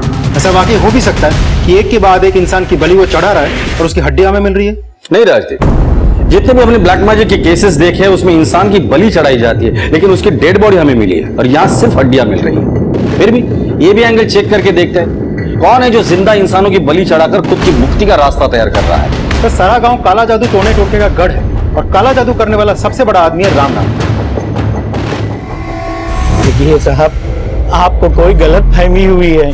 हम तो लोगों की मदद करते हैं, ये सब हड्डियों से हमारा कोई लेना देना नहीं। गाड़ी में बिठा इसको। साहब मैंने तो लॉकअप में चला साहब, वहां ही खोलेगा। साहब राजदीप, अगर ये तांत्रिक सच बोल रहा है तो ये सब कर कौन रहा है? वो और लोगों को मारे इसके पहले उसे दबोचना होगा और पता करना होगा ये सब क्यों कर रहा है और किस लिए कर रहा है। सर, पुलिस का हर तीर निशाने से चूक रहा था। तमाम कोशिशों के बावजूद न मंजिल हाथ लग रही थी और न ही उम्मीद। कौन था, किसने मारा था और उसका मकसद क्या था? दूसरी तरफ गुमशुदा रिया अब तक घर नहीं लौटी थी। क्यों? जब हम बच्चों के लिए घर का माहौल तंग कर देते हैं तो बच्चे बाहर का रास्ता ढूंढ लेते हैं और कभी कभी वो रास्ता खतरे को दावत दे सकता है। पुलिस ने काला जादू का गढ़ माने जाने वाले सरहा गांव और आसपास के सभी गांवों को टटोलना शुरू किया। मुझसे गलती हो गई थी, अपने आप को रोक नहीं पाया था उसरा। जो हुआ वो नहीं होना चाहिए था। मैं ये शादी अभी पोस्टपोन करना चाहता हूँ, जब तक रिया नहीं मिल जाती। ये भी कोई बोलने वाली बात है अजय? रिया गायब है, कहाँ है, किस हाल में है, ये सब सोचना छोड़ के मैं अपनी शादी के बारे में सोच रही हूँ। इतनी सेल्फिश नहीं हूँ मैं। तुम बिल्कुल फिक्र मत करो अजय, मैं भी यही कहने वाली थी कि अभी शादी पोस्टपोन कर देते हैं। तुम रिया के बारे में सोचो। थैंक यू सो मच प्रेरणा।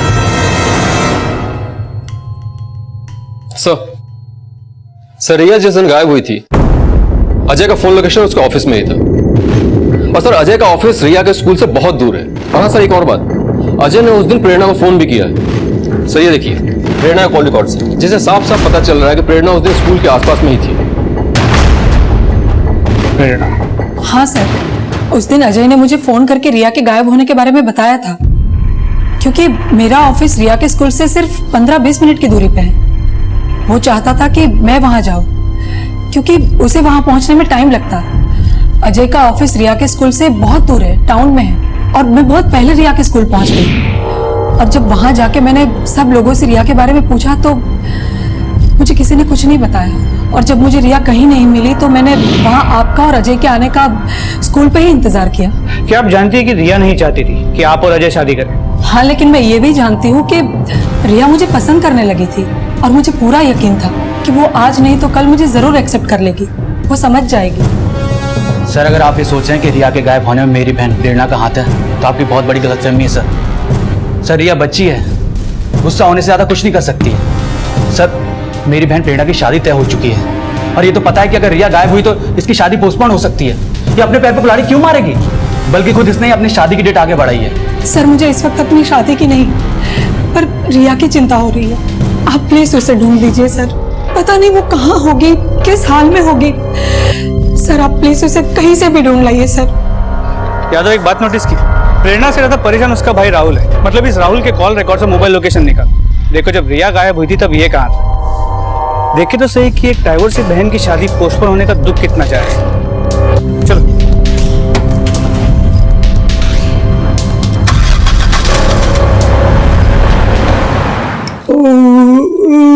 क्यों रे अजय, तू शादी नहीं करना चाहता? अरे शादी नहीं तो कम से कम सगाई करनी थी। देख प्रेरणा जैसी लड़की तुम्हें वापस नहीं मिलेगी, उसे ऐसे ही जाने मत दे, उसे रोक लो। दिमाग खराब है आपका? रिया गायब है और आपको मेरी शादी की पड़ी है। जब तक रिया नहीं मिल जाती मैं कुछ नहीं करूंगा। तूने कुछ गलत किया है ना रिया के साथ, ताकि इसकी शादी हो जाए प्रेरणा के साथ। रिया होती तो ऐसा नहीं होने देती। पापा आप शांत हो जाइए, शांत हो जाइए। हाँ मैं शादी करवाना चाहती थी। मुझे घर में बहू चाहिए किसी भी कीमत पर, क्योंकि मुझसे घर की देखरेख नहीं हो पा रही है। और रिया से भी मैं नाराज थी, क्योंकि रिया की वजह से ये शादी में देरी हो रही थी। अरे मैं तो अपने बेटे का भला चाहती थी, और ऐसे कैसे आप कह सकते हैं कि मैं रिया के साथ कुछ भी कर सकती हूँ? रोज जब तब करती थी ताकि माता रानी रिया को शादी करने के लिए हाँ करवा देगी। रिया का भी भला चाहती थी मैं, कि उसे भी माँ मिल जाए। और हाँ, रिया सिर्फ आपकी पोती नहीं, हमारी भी पोती है।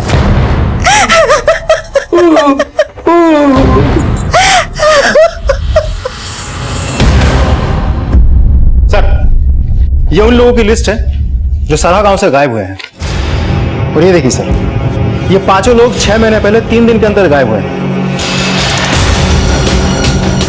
सरा पुलिस ने ढूंढ निकालने की बहुत कोशिश कर रही है, लेकिन कोई कामयाबी हाथ नहीं लगी। किसी एक का भी सुराग नहीं मिला। मुझे लगता है हमें इनकी फैमिली से बात करनी होगी। ये लोग कब, कैसे और कहां गायब हुए।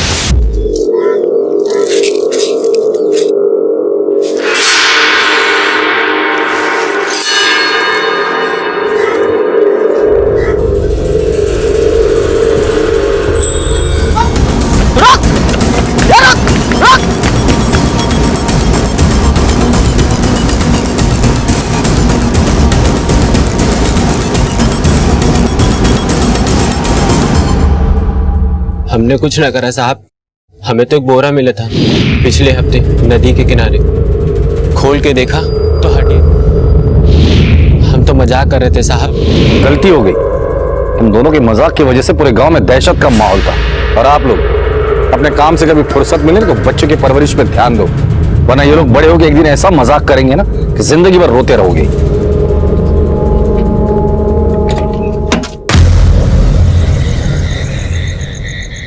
अक्कड़, बक्कड़, बम्बे, बो, 80, 90, पूरे 100।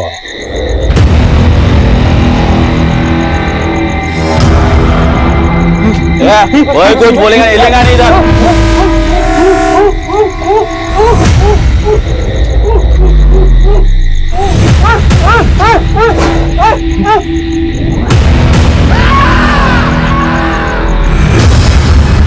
वही दिन हमार मुन्ना खेलत खेलत भीड़ा में निकल गए।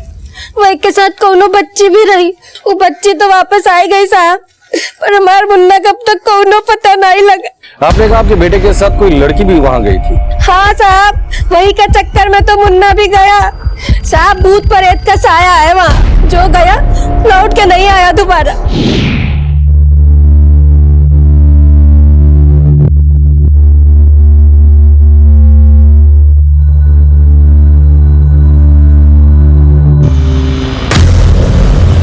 आपके बेटे के साथ जो बच्ची जंगल में गई थी वो कहाँ रहती है? कानपुर में। वही के पिताजी का नाम अजय तिवारी है। वैसे जंगल में है क्या? साहब जंगल में कुछ तो पक्का है। ऐसे चीखे चिल्लावे के आवाज आवत है मानो करेजा मुंह में आई जाए, पर अंदर जाके के देखे कि केहू की हिम्मत नहीं है।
मुझे लगता है यहाँ लोगों को बांध कर मारा गया है, जिनकी चीखें गांव वालों ने भी सुनी। ये खून सूखा हुआ है, इसका मतलब ये जो भूत प्रेत है उसने अपना अड्डा बदल दिया है। फॉरेंसिक वाले को बोला कि ये ब्लड सैंपल जमा करने के लिए बोल देना। सर, नरसंहार हुआ है सर, बहुत बड़ी मात्रा में, और ये नरसंहार अब शायद किसी और जगह पे चल रहा है। राजदीप, जितने भी लोग गायब हुए थे वो गायब होने से पहले डॉक्टर के पास गए थे। हो सकता है इन लोगों का गायब होने से पहले डॉक्टर के पास जाना और इस घर में हमें डॉक्टर की ब्लेड मिलना हमारे लिए कोई इशारा हो। टीम को तफ्तीश में लगा, तब तक हम लोग कानपुर जाकर आते हैं उस लड़की से मिलते जो मुन्ना के साथ जंगल में गई थी और जिंदा वापस आई थी।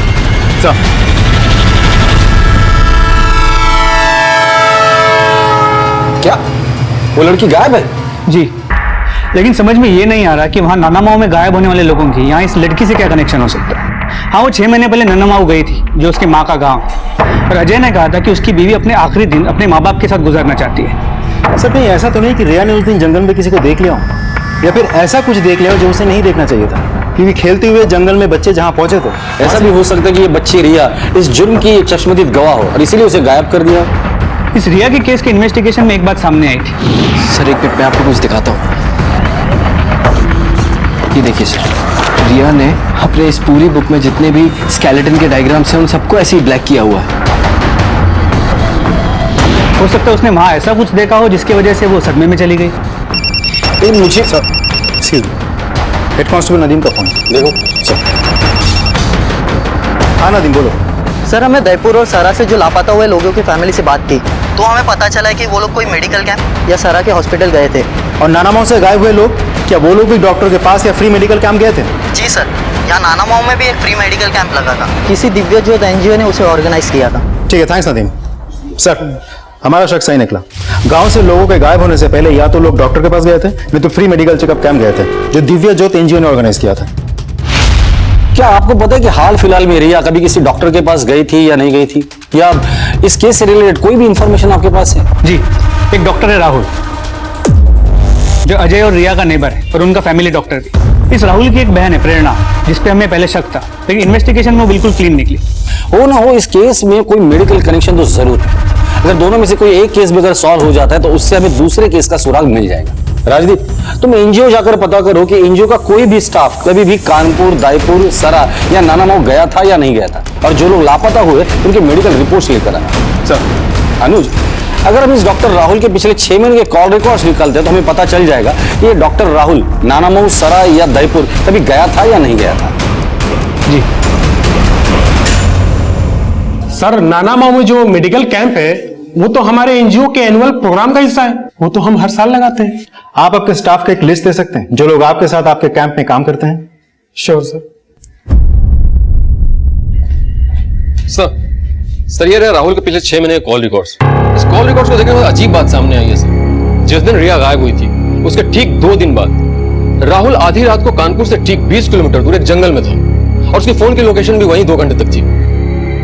क्या वजह हो सकती है इस जंगल भ्रमण की? उठा के लाओ उसे। सर, ये एनजीओ के मेडिकल कैंप और सारा हॉस्पिटल का रिकॉर्ड है। जितने लोग भी गायब है उसकी गिनती 1-2 नहीं 15 लोगों की गिनती है, और सब में एक बात कॉमन है सर, सबका ब्लड ग्रुप O पॉजिटिव है। O पॉजिटिव मतलब यूनिवर्सल डोनर? Yes sir. और ये मेडिकल कैंप और सारा हॉस्पिटल में काम करने वाले लोगों के नाम है, और दोनों में एक नाम कॉमन है सर।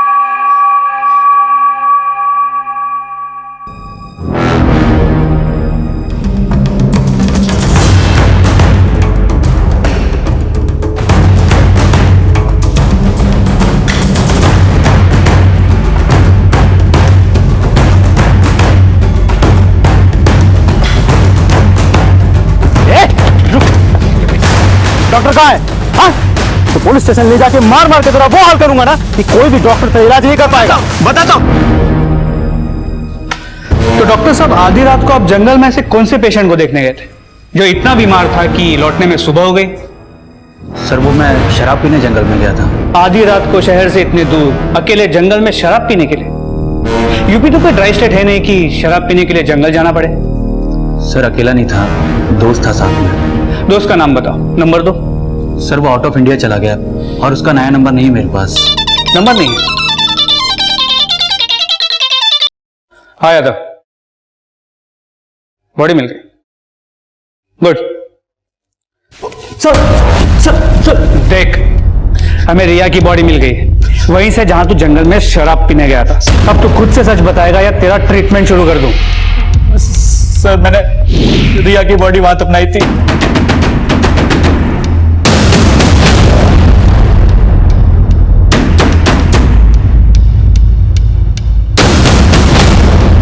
लेकिन मैंने उसका खून नहीं किया सर, मैं सच बोल रहा हूं सर, प्लीज सर। अगर खून तूने नहीं किया तो फिर किसने किया? बोल। चलो जल्दी बंद करो ये सब, समेटो जल्दी और निकलो यहाँ से, जल्दी करो। डॉक्टर अविनाश,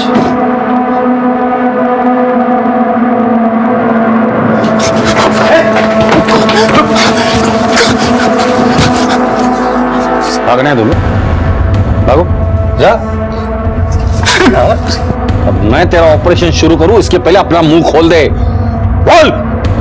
सर मुझे पता था कि गांव में किस किस का ब्लड ग्रुप ओ पॉजिटिव है। मैंने अपने एसोसिएट के साथ मिलकर उन लोगों को किडनैप किया और उनके बॉडी के पार्ट्स निकालकर बेच दिए थे। सर हम एक गांव से दूसरे गांव में मूव करते रहते थे ताकि कोई हमें पकड़ ना सके। और सर हमने इस सरा के जंगलों में काले कपड़े वाली गुड़िया और नींबू मिर्ची लगाए थे ताकि गांव वाले उसे देखकर डरें और जंगल में ना आए और हम आसानी से अपने उस घर में अपना सर्जरी कर सके। इसे जानते हो? इसका नाम रिया है। सच सच बता, किसने मारा इसे?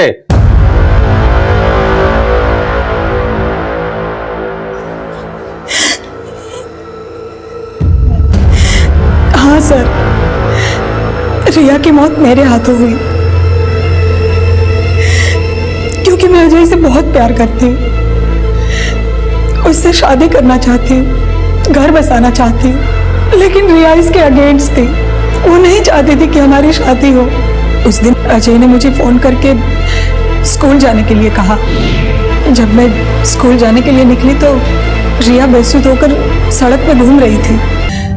जंगल में दफना कर आ गया। सर मेरी बहन को दुखी नहीं देखना चाहता था, मैं उसे खोना नहीं चाहता था,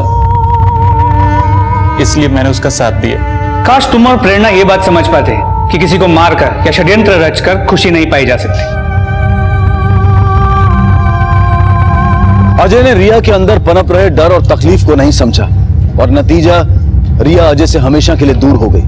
उसे लगने लगा कि उसे समझने वाली उसकी मां अब इस दुनिया में नहीं है, तो अब उसकी बात को कोई नहीं समझ सकता। अगर आप भी अपने बच्चे की किसी ऐसी बात को नजरअंदाज कर रहे हैं जो सहज नहीं है, तो उनसे बात कीजिए, उनकी मदद कीजिए, वरना पछतावे के अलावा और कुछ हाथ नहीं लगेगा। इसी विचार के साथ अब मैं अनूप सोनी आपसे विदा लेता हूं। फिर मुलाकात होगी अगले एपिसोड में एक और चौंका देने वाले केस के साथ। तब तक अपना और अपने परिवार का ख्याल रखें और देखते रहें क्राइम पेट्रोल डायल 100। सबक एक को सीख हम सबको। जय हिंद। इस तरह के और भी एपिसोड देखने के लिए हमारे चैनल को सब्सक्राइब करें और बेल आइकन दबाना ना भूलें।